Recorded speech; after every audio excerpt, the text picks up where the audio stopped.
káàbọ̀ sí ẹ̀ka ìròyìn ti La Click. Oníròyìn yín ni Adébáyọ̀ Olúwatóyìn. Ẹ gbọ́ kókó oníwèé ìròyìn náà.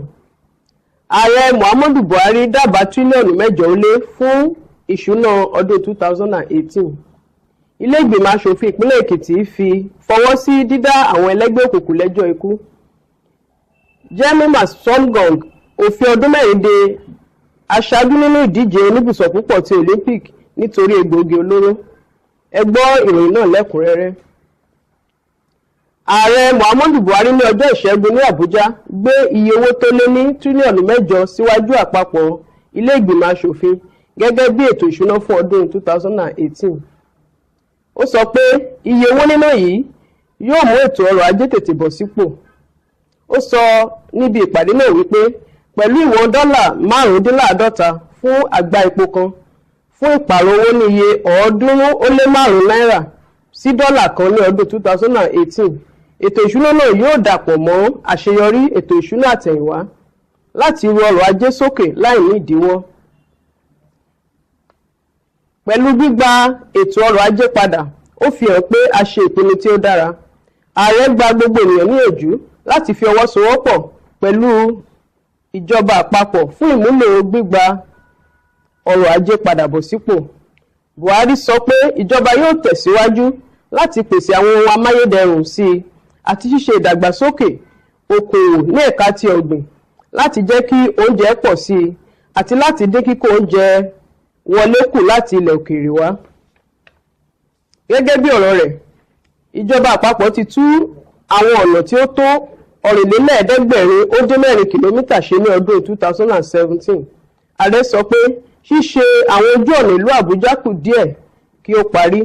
Ó ṣàfikún pé iṣẹ́ ti bẹ̀rẹ̀ ní ọkọ̀ ojú irin ti Àjàòkúta sí Ìtápè, èyí tí wọ́n ti patì láti bí ọdún 17 sẹ́yìn. Ó sọ pé àkànṣe iṣẹ́ náà yóò parí ní oṣù kẹsàn-án ọdún ìyá 2018. Ó fi kún un pé ẹ̀ka iná ìmọ̀nàmọ́ná yóò gba àtúnṣe tí ó péye. Ẹ̀ka tí ń ṣe àtúnṣe iná ìmọ̀nàmọ́ná ń ṣiṣẹ́ síwájú nígbà tí a ti fi kún iná tí à ń pèsè, ṣùgbọ́n a ní àwọn ìdojúkọ níbi pínpín àti gbígbé iná gẹ́gẹ́ bí Buhari ti sọ. Ó sọ wípé ìjọba àpapọ̀ ti fi ṣiṣẹ́ ṣe láti wá ọ̀nà mìíràn fún iná ìmọ̀nàmọ́ná. Ilé ìgbìmọ̀ aṣòfin ìpínlẹ̀ Èkìtì fọwọ́ sí dídá àwọn ẹlẹ́gbẹ́ òkùnkùn lẹ́jọ́ ikú. Ìwé àbádòfin láti fòpin sí àwọn ẹlẹ́gbẹ́ òkùnkùn jẹ́ ìwé kẹta ní ilé ìgbìmọ̀ aṣòfin ìpínlẹ̀ Èkìtì ní ọjọ́ Ìṣẹ́gun. Ohun tí àbádòfin náà dá lé lórí ni láti fọwọ́ sí dídá ẹ̀bi ikú fún àwọn tí ó bá rú òfin yìí. Ẹni tí ó bá lọ́wọ́ sí tàbí tí ó fi àyè gba ẹgbẹ́ òkùnkùn yóò lọ sẹ́wọ̀n gbére. Gbogbo tí ó kù ní kí gómìnà fi ọwọ́ sí i láti di òfin.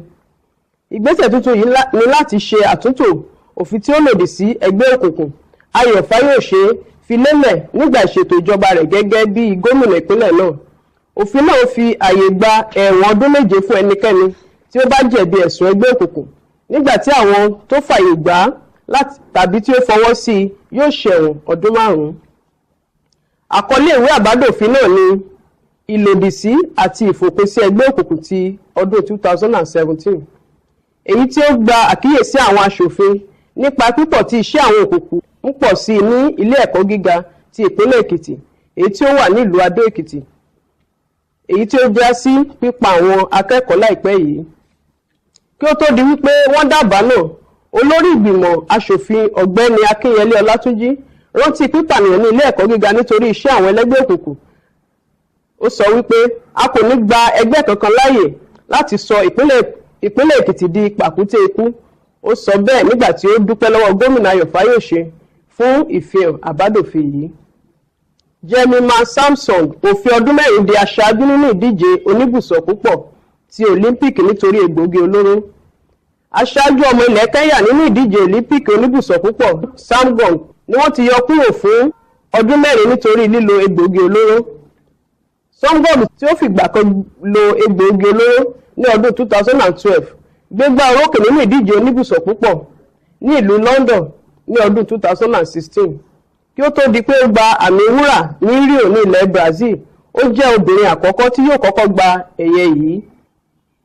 EPO tí ó túmọ̀ sí erythropoietin jẹ́ ohun èròjà ara tí ó lè fi kún ìpamọ́ra àwọn eléré oníbùsọ̀ púpọ̀ èyí tí ó máa ń lò. Láàárín ọdún 2011 sí 2016, ó lé ní 40 eléré ọmọ ilẹ̀ Kenya tó kùnà àyẹ̀wò egbòogi olóró. Lára àwọn tí wọ́n fìyà jẹ pẹ̀lú rẹ̀ ni akọni tẹ́lẹ̀ Songong pẹ̀lú Rita Jento ọmọ ọdún 24 tí wọ́n fi òfin dè fún ọdún 4 nítorí àyẹ̀wò lórí egbòogi olóró ní ọdún 2014 tí ó sọ pé bẹ́ẹ̀ ni. Ní ìbẹ̀rẹ̀ ọdún yìí, Songong wà lára àwọn eléré ọmọ ilẹ̀ Kenya tí ó gba àbá tuntun láti fi òpin sí lílo egbòogi olóró láti ọwọ́ dókítà àti àjọ àgbáyé.